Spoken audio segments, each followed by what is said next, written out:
Hey guys, welcome to my war number 3 highlights. For this, I believe I had a 6-fight war, and I took 2 minis, I believe. No, maybe 3 minis. Yeah, 3 minis. And here are the more interesting fights I took from this war. I get another Aarkus with Doom to start off the war. Again, I really think this is the best option. It's very difficult to die. I do get kind of worse RNG with my Nullify and everything here than I got the last time. As you can see, I got a lot more Incinerates on me before my L3 and all that. So, you know, it's not going to go as smoothly as the last kill.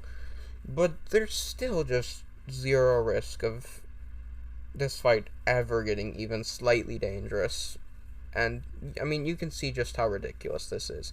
We get our second L3, and, yeah, the fight's just over. And it's really as simple as that. This fight is super easy. Like, there's effectively no risk here. It's, yeah, I mean, best option. I'm probably not going to show many more of these fights. Just because I'm probably going to take that a lot. But, yeah. Next up, we have Rintrah versus Angela on Note 30. I wanted to show this just because Rintrah is fun. It's a basic fight, but Rintrah is a fun champ, so I wanted to include this. And, yeah. We're just gonna go for the normal Rintrah cycle. Angela doesn't really have anything special here. She can get some regen, off the nodes, but it's really, really easy to avoid. And then you're just fighting an Angela with Rintrah. And, she can reduce the duration of your ruptures, but since she's only gonna gain 1 buff, it's not gonna be enough to pose really anything. And yeah, 40, we get a 200k crit there, and the fight is just over. And yeah, next up we have this Man-Thing with Nebula. I turned on Sui's and an Invul, and I'm also taking a Nimrod after this, but I decided to not include that because it's a Nimrod with Nebula. And yeah, Man-Thing with Nebula, for this one, you just want to practice avoiding decks on the heavy. You want to avoid the heavy, but not trigger decks. And if you can do that, this fight becomes kind of a joke.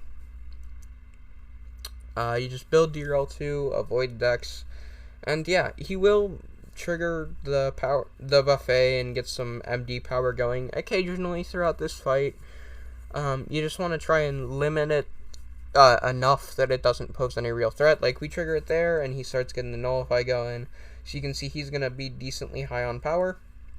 And this is why we pop the Invul. It's definitely not entirely necessary, but you know, if you've got some Invulns to spare, you might as well pop it. And yeah, our L2 kills there, of course. So yeah, pretty quick and easy fight. And now next up for my actually difficult fight this war, because all my other fights this war were pretty easy. I have this Sersi on 51. So we'll go ahead, skip to that.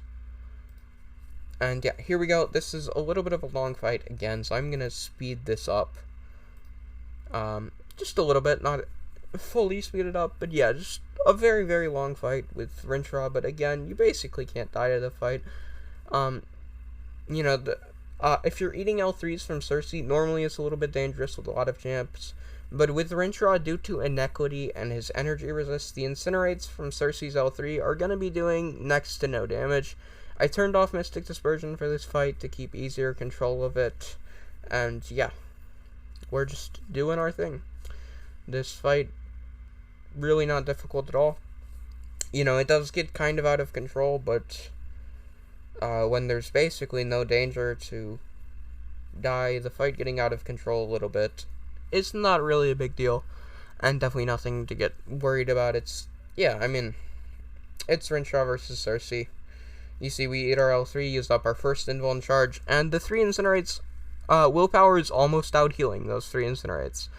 We're taking roughly like 30 damage a tick total, and when we got more Inequity stacks, we were taking even less, which just shows you how ridiculous it is. Here we get this L2, and it just barely doesn't kill, which is pretty annoying. And this is going to be our final Invuln charge, though I'm sure we could tank an L3 without an Invuln if we needed to, because Rintrah is ridiculous. But yeah, and you can see these Incinerates are ticking for quite a bit more this time.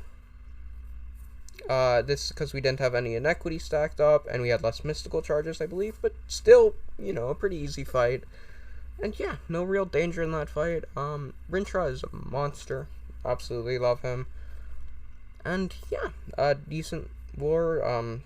Always happy to use Rintrah in war, so pretty fun time.